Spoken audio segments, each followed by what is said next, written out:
अष्ट सिद्धि नव निधि के दाता, असबर दीन जानकी माता। तो आज सभी लोग हर्षोल्लास से हमारे हनुमान जी भगवान का जन्मोत्सव मना रहे हैं, जिसकी आप सभी को बहुत बहुत बधाई हो।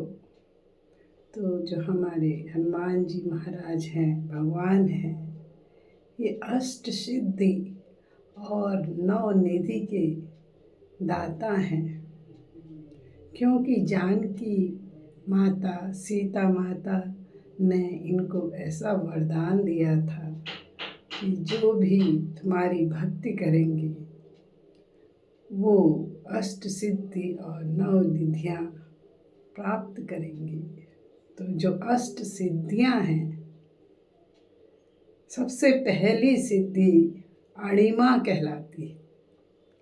तो अणिमा यानी कि अणु के समान शरीर को बना देना, इतना छोटा कि वो किसी को दिखाई न दे।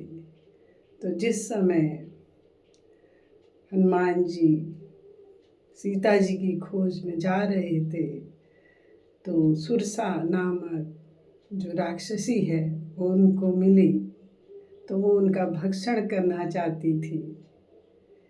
तो हनुमान जी ने पहले अपने रूप को बढ़ाया और विशाल करते गए और जब 100 योजन का सुरसा ने अपना मुंह खोल दिया, इतना बड़ा कर दिया, तो हनुमान जी बिल्कुल छोटे बन गए और उसके शरीर के अंदर प्रवेश करके बाहर भी निकल आए।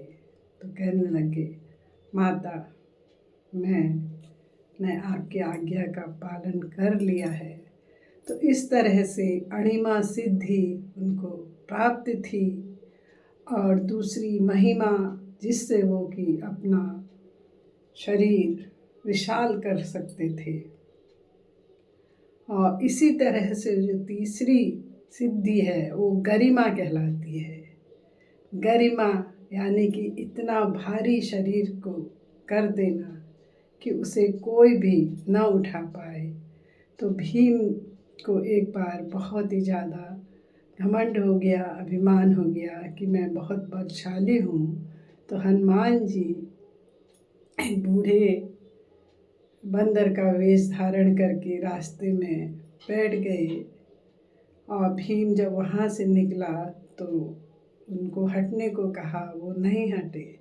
तो भीम ने सोचा इनको मैं हाथ से ही उठा लूँगा, लेकिन वो इतने भारी हो गए कि उठ ही नहीं पाए। तो इस तरह से भीम का जो अभिमान है वो उन्होंने चूर किया। तो ये गरिमा सिद्धि इसका नाम है। चौथी कहलाती है लघिमा।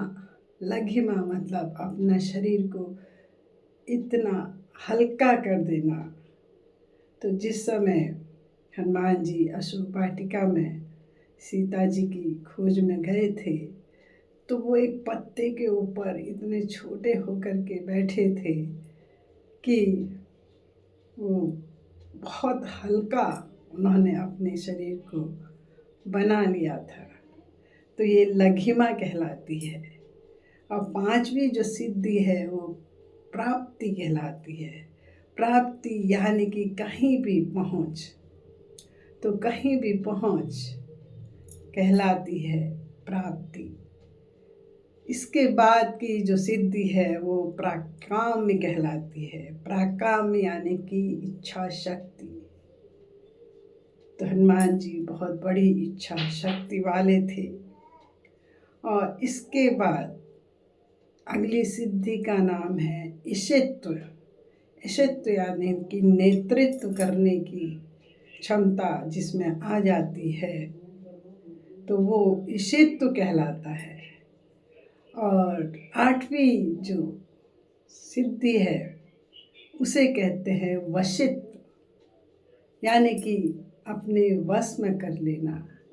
इस तरह से हनुमान जी की पूजा जो सच्चे मन से करते हैं उन्हें आठों सिद्धियां प्राप्त हो जाती हैं। जय बजरंग बली हनुमान।